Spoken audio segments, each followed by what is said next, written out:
Chicken কষা, chicken ডাক bungalow, chicken দো পেঁয়াজা সহ আরো অনেক চিকেন আইটেম রেস্টুরেন্ট স্টাইলে তো দেখালাম, কিন্তু আজকে দেখাবো ভিন্ন ফ্লেভারের ভিন্ন স্বাদের একটা চিকেন আইটেম। তার নাম ধনিয়া চিকেন। তাহলে চলো রান্নাটা শুরু করি। গল্পটা হয় পরে করা যাবে রান্নার ফাঁকে ফাঁকে। প্রথমেই যেটা দেখতে পাচ্ছ, আমি এখানে আস্ত ধনিয়া নিয়ে নিয়েছি 2 চা চামচ এবং জিরা নিয়েছি 1 চা চামচ। এগুলোকে আমি একটু রোস্ট করে নেব। এবারে এর সাথে দিয়ে দিচ্ছি খোসা সহ কাঁচা বাদাম। এই সবগুলোকে আমি খুব ভালো করে রোস্ট করে নেব। এরপরে কিন্তু দিচ্ছি 1/2 চা চামচ আস্ত মেথি। এবার এই সবগুলোকে একসাথে রোস্ট করে নিয়ে আমি এগুলোকে আমার গ্রাইন্ডারে গ্রাইন্ড করে নেব। দেখতে থাকো পুরো ভিডিওটা। ড্রাই রোস্টেড মশলাগুলো করা হয়ে গেলে এবারে আমি চলে যাব আমাদের মেইন রান্নায়। মেইন রান্নাটা করার জন্য আমাদের লাগছে সাদা তেল এবং আমি এতে দিয়ে দিচ্ছি 3টা মতন তেজপাতা, 1টা দারুচিনি পাতা। বাই দ্য ওয়ে, তেজপাতা আর দারুচিনি পাতা কিন্তু আমার গাছ থেকে এনেই রান্না করছি, তার জন্য এত সবুজ। আচ্ছা, এবারে দিয়ে দিচ্ছি সাদা এলাচ 4টে, কালো এলাচ 1টা এবং 1 টুকরো দারুচিনি। এবারে 1 কাপের মতো কাঁচা কুচনো পেঁয়াজ আমি দিয়ে দিলাম।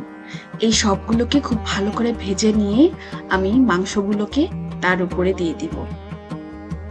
এইভাবে এই স্টেপটা করা কিন্তু খুবই বাঞ্ছনীয়, কারণ এর সাথে সাথে মাংসের কাঁচা ভাবটা চলে যাবে এবং পেঁয়াজ ভাজার একটা সুন্দর ফ্লেভার মাংসের ভিতরে ঢুকে যাবে। এবারে 2 চা চামচ আদা, রসুন এবং জিরে একসাথে পেস্ট করে আমি সেটাকে দিয়ে দিচ্ছি। এটাকে আমি একটু জায়গা করে নিয়ে দিয়ে দিচ্ছি, কারণ আমার আদা রসুনের একটা কাঁচা স্মেল থাকে, সেটা যেন একদম চলে যায় সরাসরি হিটে।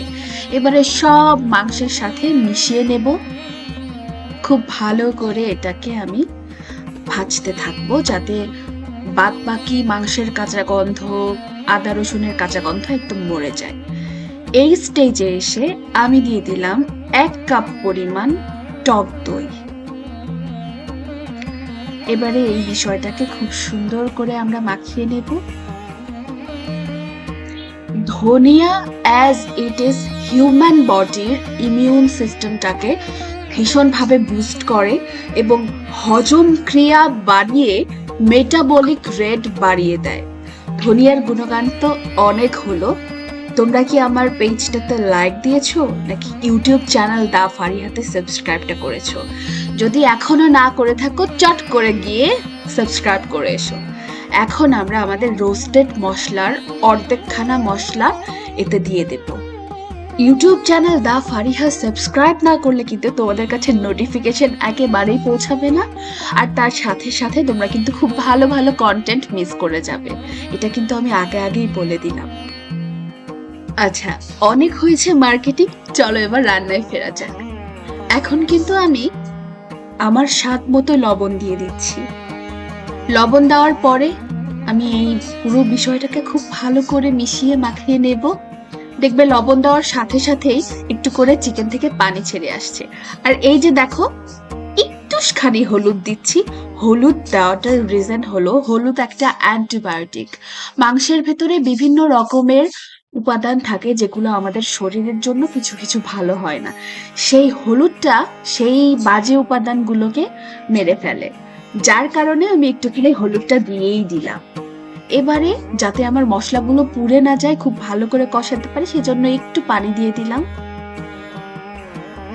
এখন যেটা দেখতে পাচ্ছ এটা হলো আদা পাতা। আমি হাত দিয়ে ছিঁড়ে ছিঁড়ে দিয়ে দিচ্ছি আদা পাতাটা। আদা এবং আদা পাতা দুটোই কিন্তু আমাদের বডির মেটাবলিক সিস্টেমটাকে ভীষণভাবে বুস্ট করে এবং তার সাথে সাথে তো খুব ভালো ফ্লেভার দেয়। এবারে পুরো বিষয়টাকে আমি আদা পাতাটার সাথে মিশিয়ে মাখিয়ে নেব। আমার কিন্তু রান্নাটা একেবারে শেষ পর্যায়ে। টেস্টটাকে ব্যালেন্স করার জন্য এবং রান্নার সবুজা ভাবটা বজায় রাখার জন্য আমি দিয়ে দিলাম এই ধরো 1/2 চা চামচের মতো চিনি, বা তার চেয়েও একটু কম চিনি। এবারে দিয়ে দিচ্ছি ধনে পাতা বাটার রস।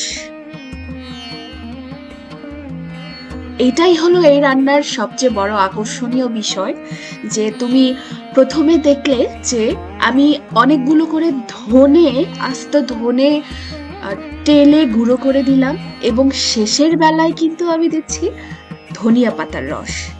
এই জন্যই এই চিকেনটার নাম ধনিয়া চিকেন, এবং খেতেও কিন্তু ভীষণ ভালো। তার সাথে সাথে তোমার হজম ক্রিয়াটাকে বাড়াবে এবং তোমার মেটাবলিক সিস্টেমটাকে খুব ভালো করে বুস্ট করবে।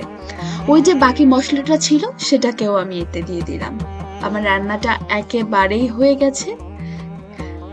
এর মধ্যে আমি তোমাদের আবারও একটু মনে করিয়ে দেই, আমার ইউটিউব চ্যানেল দা ফারিহা সাবস্ক্রাইব করেছো তো?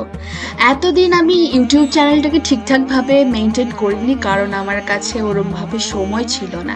সাবস্ক্রাইবটা করে দিও আর এই ভিডিওতে একটা লাইক দিয়ে দিও। তাহলে চলো এখন আমরা আমাদের রান্নাটাকে একটু খুব সিম্পলি ডেকোরেশন করে পরিবেশন করি। দেখলে তো কত সহজ রান্নাটা, শরীরের জন্য ভীষণ উপকারী। আজকের মতো এতটুকুই, ভালো থাকবে।